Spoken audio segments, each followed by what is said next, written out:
We are setting the pace in business news, and we are glad that you have tuned in to catch up with the biggest stories trending in Uganda and across borders. The stories tonight include tourism stakeholders raise concern on reopening Entebbe International Airport, Agribusiness Development Center rolls out an online portal for farmers, and on the global scene, the US and Germany post their biggest economic decline in decades. In our new segment, the Roundup discussion, reviving the tourism industry amidst COVID-19 is the hot topic. Without further ado, stay tuned because it's time for business. Private sector stakeholders in the tourism industry are urging government to provide a clear time frame on when Entebbe International Airport will be opened for commercial flights. They believe that the airport can safely reopen and boost their struggling businesses. Dennis Igor reports. A clear roadmap from government will enable investors in the tourism sector plan better and also provide reliable information on travel bookings to their partners abroad. What is needed now is for government to come up with SOPs. We have seen in Dubai, for example, what they did to say you will come in, but you need an advance test to be certificate, or when you arrive, you will be tested or you'll be quarantined. We have some of our business clients who are even willing to come in and stay a few days, get the test done and come down to the parks. We deal with the companies they call wholesalers in Europe. You know, you deal with two-way, you deal with... These guys book trips 2 years in advance. We're already seeing postponement of trips to 2021 to 2022. However, there's a lot of skepticism, a lot of uncertainty when it comes to the bookings between September and January next year. So it is important that we tell the world that at a particular date we shall be able to open. If it's something happened and we closed again, at least we'll communicate again. We cannot be the only country in the region that is not communicating about when the airport is going to open. The issue of reopening Entebbe International Airport for commercial flights is still contentious, and government seems not ready to take any chances. You asked about other countries having already opened up. We are another country, isn't it? We are Uganda, and we have the way to manage. We have our own way of managing the coronavirus. Uganda's tourism industry relies almost 90% on foreign visitors. With global travel restrictions due to the COVID-19 pandemic, hotels near and inside the national parks are dealing with less than 2% occupancy, despite subsidizing accommodation rates to attract domestic tourists. I would say to all Ugandans, please come and discover your country, because many Ugandans, they don't know the beauty of Uganda. They have not seen it. They think that they should be in cities and shopping and all that, when all the beauty is just here in this wilderness. You have a sector that covers 4.2% of GDP, 6.7% of total employment of the country. You cannot treat it like a secondary sector. It has to be clear that, by the way, like my colleague from Austria was saying, it involves entire sector of what is called the real economy, because agriculture, fishery, and cattle, they all gravitate around tourism and lodges and hotels. Tourism is the highest foreign exchange earner. In 2018, it contributed as much as 23% of total Uganda exports and generating jobs for nearly 700,000 people. Without them, I don't have work. Because my work is to take them to see the animals, so I feel happy. Dennis Igor for UBC News. After launching their e-learning portal, SOMA, in 2019, the Agribusiness Development Center has uploaded the resource live onto the internet to aid farmers in Uganda attain agribusiness skills in marketing, pricing, and good farming practices. And this is in a bid to make them bankable. The skills and knowledge gap amidst Ugandan farmers is taking a new turn with the dawn of IT advancement across the country. The ADC finally has a complete digital learning channel that is available for smallholder farmers and the public that is interested in getting more skills or more knowledge specific to agribusiness. In the later future, of course, we shall embed more resources that shall be utilized on the platform for those different partners that we work with as the Agribusiness Development Center. SOMA was developed based on an identified e-learning gap mismatch between demand of learning services by farmers and the capacity to fill that demand by EDC. We even have a lesson of how to use a computer because of the target, the participants that we are targeting. We are working with farmers, which the general manager will elaborate on, and of course, the platform is not only for the farmers that we are working with, even the general public. You could also take lessons on this platform. Despite the platform's relevance, it was a prerequisite to include local languages that most farmer groups across the country speak. So twatula n'ekitongole ekirala ne tugamba tugenda okutranslatinga oluzungu mu nnimi eziri accessible mu bitundu ebisinga. Kwe kukomawo ne tutereza system era ne tukola ne tugibaleetera leero. Ezo ennimi bali mu zitereeza at least we tutuuse Oluganda luluwedde era bagenda tuteekako kati tuli mu kutereeza Luo so that abantu baffe aba Northern Uganda nabo baba bulungi. The Agribusiness Development Center plans to partner with different farmer-based organizations where farmers can embark on SOMA lessons at learning hubs, thereby reducing the cost of training per farmer from $100 to less than $1 per farmer. Wadulo Makanold for UBC Business. Relatedly, the Ministry of ICT in collaboration with the United Nations Capital Development Fund have launched an integrated technology to help farmers access information on innovations in agriculture. The agriculture sector, which has previously found it difficult to compete with other technical survey industries, is now attracting young ICT talent.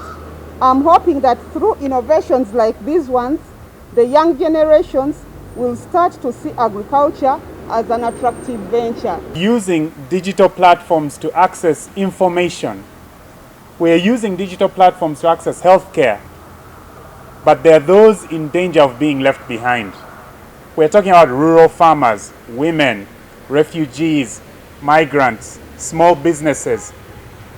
And so the program that we are running focuses on ensuring that no Ugandan is left behind in this digital era. In our corporate trap, Uganda Bankers Association has discouraged merchants surcharging at the point of sales terminal. According to UBA, surcharging unfairly shifts the cost of doing business onto the consumers.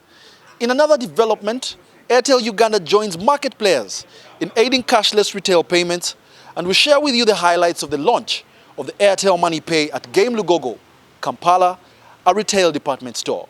Merchants levying extra fees for electronic payments made using point-of-sale machines are impeding the growth and uptake of digital financial services, says Wilbur War, the Executive Director, Uganda Bankers Association. And this is the habit we are trying to discourage because it just makes it more expensive. If I had carried my 300,000 and we had lunch with you, I would have just paid 300,000. But because I use a card, thinking it's convenient, there's an additional 6% automatically, added and deducted from your account. It is against this backdrop that the Uganda Bankers Association, in collaboration with MasterCard and Visa, have launched the No Merchant Surcharge campaign dubbed Pay With Your Card at No Extra Cost. The campaign also supports Bank of Uganda's 2019 directive that prohibits merchant surcharging at POS terminal and the fixing of minimum/maximum transaction amounts on electronic payments. You may see them as small and so on, but if you use your cards regularly and if you spend big amounts a weekend or something, then it starts biting. And frankly speaking, we want to promote usage of channels including cards, and the best way of doing that is making it less costly in terms of service. Fears of spreading COVID-19 have discouraged cash transactions globally and encouraged the adoption of the less risky electronic payment system.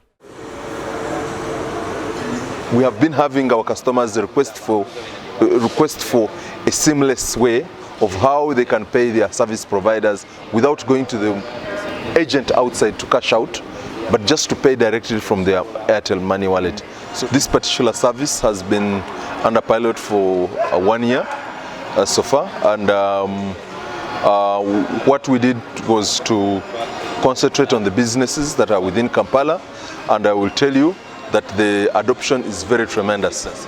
We have now started rolling out the service following the success of our Greater Kampala rollout. We are now rolling out to towns outside Uganda. Right now we have active teams running to ensure that we have a proper coverage up country. Our biggest form of payment has been cash, but of recent we have had the customer change or move towards paying with the debit cards. We've got debit card payments, and it is only now that we have got this innovation coming in from Airtel that we have started now using the mobile pay, because now customers now have got into the habit of moving with a mobile wallet or money on their phones, and also you have the demand and the appetite has also come in. Like using cash, you know, you have to carry it in your wallet, your coat, and so on, you know, and being insecure when you are carrying some kind of those sums of money, you become also insecure. But while you're using this Airtel Money Pay, you are by minute is free. You are just initiate at the counter. After initiating, here they issue with the receipt. It is just there and then very fast. On the international scene, the United States and Europe have posted their biggest economic decline in decades. Business investments, exports and consumer spending all dropped as coronavirus lockdowns put the brakes on economic activity. Juan Ruiz is one of around 18 million unemployed Americans. The 56-year-old accountant lost his job at a forklift manufacturer after he contracted COVID-19. With no job to go back to, he's finding it harder to find work than he had expected. Many people are losing their jobs because the companies they work for closed their doors. In fact, my company closed. They said they were not selling and shuttered their warehouses. Factories are closing, small businesses too. Americans are tightening their belts, and that's caused the country's gross domestic product to drop by a staggering 33% last quarter. But it's also worth mentioning that if the U.S. counted GDP like Europe does, then it would have only fallen by 10%, making Germany's GDP drop during the second quarter slightly worse than the U.S.'s. Our hot topic this week for the Roundup discussion is the revival of the tourism sector amidst COVID-19, seeing that it has been one of the most affected by the pandemic. I now hand you over to Rowena Kajumba.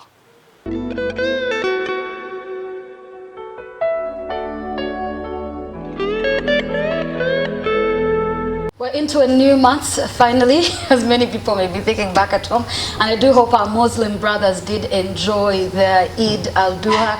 And of course, it's the business discussion. My name is Rowena Kajumba. I'm joined by my colleagues, business journalist Dennis Sigoa. And we do have Shadrach seated over there in the very bright blue. And right next to me is Nasir, and we are back here to talk about very interesting issues. But this time we're looking at tourism, the social economic impact. So, gentlemen, this is a very important discussion. I'll start off with you, Shadrach. If we're looking at the social economic state right now of the tourism industry. Right. Thank you very much, Rowena. You see, I would love to say it is absurd that we are not mentioning it every time we're coming out and the president is coming out to address this. He's not talking about when, because we cannot talk about tourism and we do not mention the airports. Yeah? Yeah. So if they come out and they do not talk about when, they don't even hint. Right? No SOPs given, nothing. They do not talk about it. I for a person think maybe we're taking tourism as a peripheral aspect of the economic activity, of which I would love to disagree, because 4.2% of GDP comes from tourism. Employment is 6.7% of tourism. So this is a matter that you cannot actually put to bed or ignore. Yeah, right? So now I was watching some of the stakeholders like Amos Wekesa, very big voice when it comes to tourism and all those things. He's saying, government, we are important. Come out, give SOPs, let's follow them. Let's at least open up, even if it's reluctantly, let's open up. But you not hinting it makes tourism very peripheral. And I, as a person, I feel like if you do not do that, then you've not really considered it as something of much importance. Okay. Yes. So that will bring me to this. Are we looking at the GDP as the current situation? Because at some point I thought it's contributing 8% GDP to this country. Right. So, of course, considering the current situation now. Right. Yes. Nasil, I'll come to you. Where do you see us headed? Because now we've come out and we've said, please consider us. We're important. Highest exchange earner, like accounting for about over $1.6 billion to the country. So what next? Because we're talking about it, and what you have to know, all the people, those who are agitators for the opening of the airport should know that COVID-19, we are dealing with an humanitarian issue. Okay. So the moment you open a border or open the airport, first think of the human aspect. We're dealing with lives, dead or alive. So what I think you have to think of, if you are agitating for opening of airports, are there some measures? Because even the government, we put in place those measures, they are costly also. So as one flight to resume, think about the life of others. If the government is to ensure the people that your life is safe as you're coming to Uganda, it's also costly. So I think they have to engage. They have like a minister. They have to engage. If possible, they should first engage with the government. Rowena, I really want to not really disagree, but yes. Let's put it in perspective. The East African countries, everyone is coming out and is saying today we're opening up, like Kenya. Today is opening up. Rwanda, at least they're talking about it, right? They're thinking in that direction. But me listening to the president or to the Minister of Health or the COVID-19 task force, I do not get a picture of someone intending to open. No, that's very interesting. Dennis, in regards to what the two gentlemen have said, real quick, what do we do now? Because let's be honest, people are saying you're talking lives, but we're losing. We're losing a lot as an economy. We need to find a way forward, a solution. Of course, we've seen a couple of people come out. You are on one of those trips or journeys in regards to funding and helping the young people within the industry. But what does that mean? You see, there is a big challenge here, and I think at the beginning, you see, before we even went into a lockdown, there are cases that in most of the important cases were through the aviation sector. Basically, people were coming through from Dubai, from wherever, but the ones who brought the early cases. That's what prompted the lockdown. So fact is, and if I'm to pick it from Dixon Katashumba, from the story that has just ended, and Amos Wekesa, they are saying, please give us a time frame, even if it's a year, which I think is very important. Their argument is, tourism, sometimes people book 2 years in 2 years in advance. Yes. Right now, and unlike us, they have to refund the money. Us Africans, we don't save. These guys save for this trip, and they work with like most of the tourism entities here. Actually, the guys who deal with marketing and whatever destination Uganda want a time frame, which I think it's high time they give the time frame, even if it's next year. Actually, you heard what Katashimba said, March next year. Even if it's March next year, what is hurting them is one. Like we've said today, Rwanda's opened up. Of course, I was reading some of the SOPs. Actually, they're directing people who are flying out of the country what they're supposed to do. One is that we know we're dealing with an issue which is really complex. With every other new day, there's a new situation and whatever. You've seen what is happening across the globe. But then I think it's high time someone steps out there and give these guys some little, I will call a lease of life. And a lease of life is information which is so critical in terms of them now planning for the future. See, here's the challenge, Dennis, guys. We're saying we need to have a time frame of sorts. But these are very unpredictable things. Like COVID-19, one of those, what are they called, zoonotic diseases. And this is not just affecting the country, it's also affecting some of the animals in some of these places. We're talking about the gorillas, people who could have gone trekking. It's not just about the people locked down. Rowena, the question is until when? See, that's the thing. That's the dilemma. Until when? So now, yes, Nasir. Before you go to win, before you go to win, right. This is like an opportunity. COVID-19 was really unprecedented. But again, it gives Ugandans and all the practitioners in tourism industry to rethink about tourism economy. That's a very good point. And if possible, they should advocate for local tourism. Right. That's a nice one. They should find the way of marketing local tourism. If you can first attract the population we have here in Uganda or in those countries which depend on tourism, to first do what? To first build the local tourism. Okay, real quick, gentlemen, I like what you said. To you, Shadrach. Yes, you see, okay. Real quick.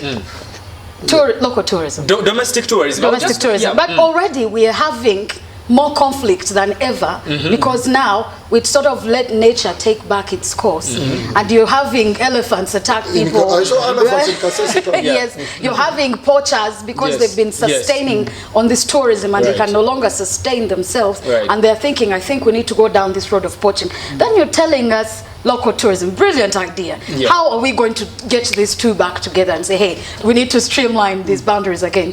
Rowena, Nasir, I don't know, I want to disagree totally with Nasir tonight. Again? I'm going to agree with you. No, because in the 2 or so minutes that we have. Okay. Because think about it. Even when occupancy is now at 2%, less than 2%, right? They have subsidized as much as they can. Hotels are like, by almost 70%. Almost 70%. I say, let's say a night is $700. They have taken up to $100, and the Ugandan cannot go to a lodge or something. You know why? You know why? Because they're economically constrained. So you don't expect them to go and visit. You do not, because the people don't have money. They've been hit by the pandemic. You need people who have saved. Well, they've cut down on all the costs from 700 to about 100,000. This pandemic did not just hit Uganda. It was global. It's actually eating. All countries have tasted. Yes. So that means these our investors, the tourism investors, they would have think about this thing earlier. They would have invested a lot in domestic tourism. I think this one is going to give a new thinking now. It's an opportunity to rethink. I agree with the thinking. Okay, real quick, so we can go to Dennis and then we have a parting shot on my side. I think Nasir's idea is perfect. Domestic tourism is what now we should be focusing on, because with us depending 90% on foreigners, and this stuff is ours, I think we really have to do that. We need to, Uganda, we can travel, we can go to these places, we can also learn to save money. My question, but the fact is, if we go back to the discussion for tonight, I think, as I don't know when this president is going to be talking next, I don't know when he's going to address us next, but I'm so optimistic, and I think this discussion should at least be factored into that presidential address, whereby I think a time frame is very, very important. Now, gentlemen, as we conclude real quick, each one real quick in about seconds, where do we see ourselves headed to? What is the next move? Because now we are talking about domestic tourism. We're talking about we need a time frame. We need to make sure, because tourism indeed has been a biggest contributor, in regards to our economy. However, we need to look into what next now, because you're talking domestic tourism, but how is that then going to happen? UTB the other day was talking about how we're going to post-COVID market Uganda as the safest place. But where do you see us headed? I'll start with you, Nasir, and then I can give an idea there. Fine, we need a time frame for this to start operating. That one I agree with them. However, they should first sit. I think they have an association. They first sit and also agree on some SOPs. They present them to the government. The government can also discuss area, and then they find a better ground on which they can base on to resume our airport flights. I think it is crystal clear what we need to do next, because Rwanda, we've had the least deaths in the region so far in the region, and that is good. That means it's good with precaution and caution. We are very conscious. So I'm thinking, let's use that consciousness and open up. All right, I also think it's high time we benchmark. Sometimes they say benchmarking is very critical. As Rwanda, Kenya open today, let's give our time 2 weeks and see what next. And I'm just optimistic as as a Ugandan, as a citizen, someone who really knows the importance of the tourism industry, that the time frame will be out very, very soon. Thank you. Our investors should also always avoid being more oriented on dollar. But you know, 90% of the people, Ugandans don't have the money. tourists, I don't. No, we shall not finish that conversation, gentlemen. We shall not finish that conversation. Of course, the question remains: what then do we do? Because we try and find solutions here and there. Funding. We're saying no. We need a time frame. We're saying, you know, these are things we need to look into. But then we cannot exhaust this. But you back at home, then probably think about it. The private sector, so many players, of course, all the different government entities, then need to come together, like my colleagues here have mentioned, to make sure that we find a plan B or even a plan C, because you never know with these things. So my name is Rowena Kajumba, Dennis Sigoa, Shadrach, and Nasir, and have yourselves a lovely, lovely evening.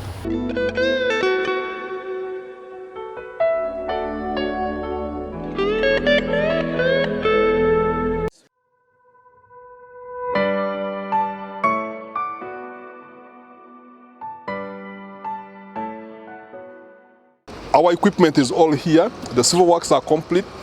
This works should have been completed by June. However, because of the COVID restrictions and lockdown and the close of the borders, experts who are supposed to install this equipment to enable women benefit from the 5-year warranty cannot access the country. So we look forward to a time when government also will provide for such specialized expertise to come into the country to enable us to complete most of the projects that we are doing. We project that we'll need more of this expertise from Germany, from Kenya, around also October, where we are commissioning another 8 other substations and switching stations.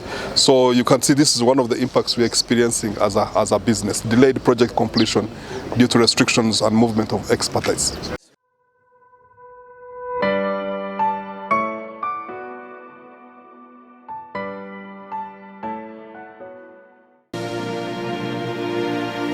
It is tough and rough for the farmers in Sebei sub-region to get their produce from the farm to the market. The terrain and state of the Kapchora-Suam border road is blamed for their demise. Fortunately, their plight is being addressed. Check this out in our Sounds of Business.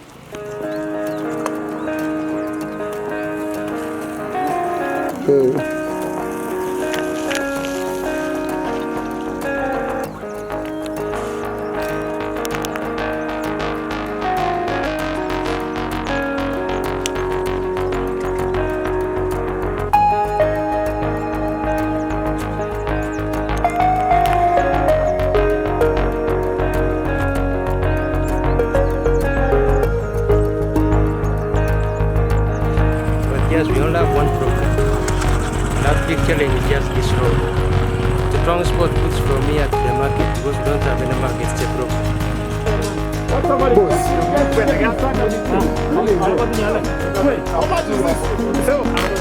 Very poor this side. That's why we need the government to at least improve on our fit roads.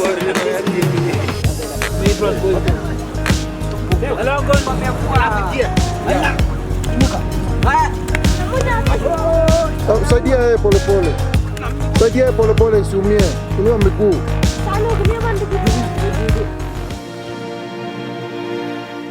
As we wind up, I would love to leave you with an inspirational business quote. What do you need to start a business? 3 simple things.